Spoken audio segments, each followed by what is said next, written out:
Hello, and welcome. For those of you who don't know me, I'm PinkRaven, but you can call me KJ, and today we're doing something a little bit different. So I'm currently an art student majoring in animation and game design. In this past semester that just wrapped up, I took an animation and game history class, and our final assignment was fairly open-ended. We had to do a 5-minute presentation about anything we wanted related to gaming, as long as we talked about it in a historical sense. In other words, no opinions or critiques. My teacher was kind enough to allow some of us to make videos instead, which was a godsend. I tend to be a very anxious person, and talking in front of people is a lot for me. But now, because I made a video with the benefits of not being absolutely terrifyingly anxious to present, I also have content that I can post on my channel for fun. This video is completely untouched from what I turned into class, with the exception of this intro that I added to give a little bit of context, because I do address the class directly, and I didn't really do my normal intro or outro because, well, it was a class assignment. I did also want to throw out there that I tend to struggle with pronouncing things and reading things sometimes, and I did my best with all of the names that are brought up in the video. If I got any of them wrong, I apologize for that.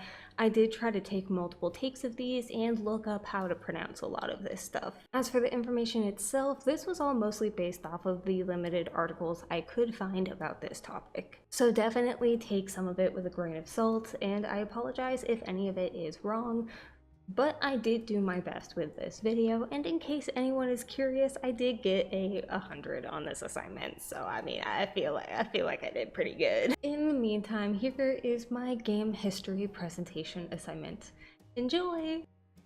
Hello, and welcome to my game history presentation. Today we're diving into VTubers, and yeah, I know what you're thinking. Why is a VTuber talking about VTubers in our game history class? Simple. VTubers and gaming are super intertwined. These digital idols don't just play games, but they've also grown alongside with them. VTubers are content creators who use 2D or 3D avatars instead of a face cam.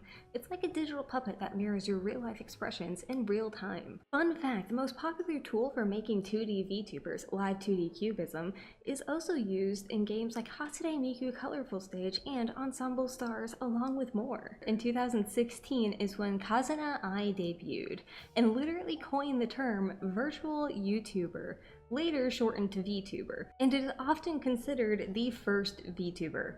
She set the template: fun personality, anime avatar, and gaming content, especially horror and indie games. Then about a year later, in 2017, is when the VTuber sphere started growing. Sphere? VTuber Flat Earth. Yes. No!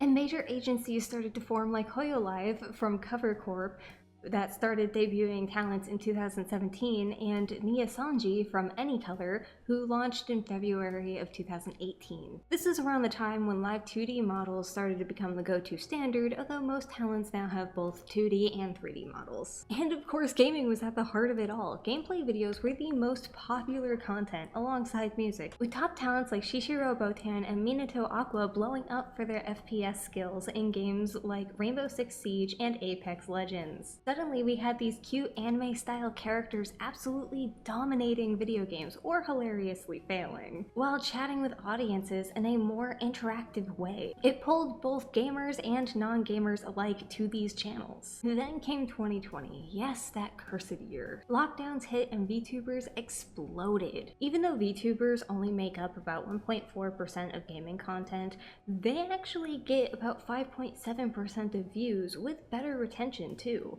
with about 52% of viewers sticking around longer than 20 minutes for VTubers versus the 48% for non-VTubers, or as we VTubers lovingly like to call them, FleshTubers. Gaming companies took notice fast. In 2021 to 2022, we saw partnerships popping up like Bandai Namco making Tadagashi Kiara the ambassador for Tales of Arise with exclusive content, and Sega, who teamed up with Inigami Korone for Sonic Frontiers and Japan exclusive bonuses and DLC sound packs. Apex Legends even invited Selen Tansuki as team leader for the Reignite Cup, and in July through August in 2022, the Apex Gaiden event dropped official VTuber style avatars for Octane, Mirage, and Bangalore, so anyone can stream as them. HoloLive teamed up with Epic Games to make a very impressive live concert using technology that was made for making video games.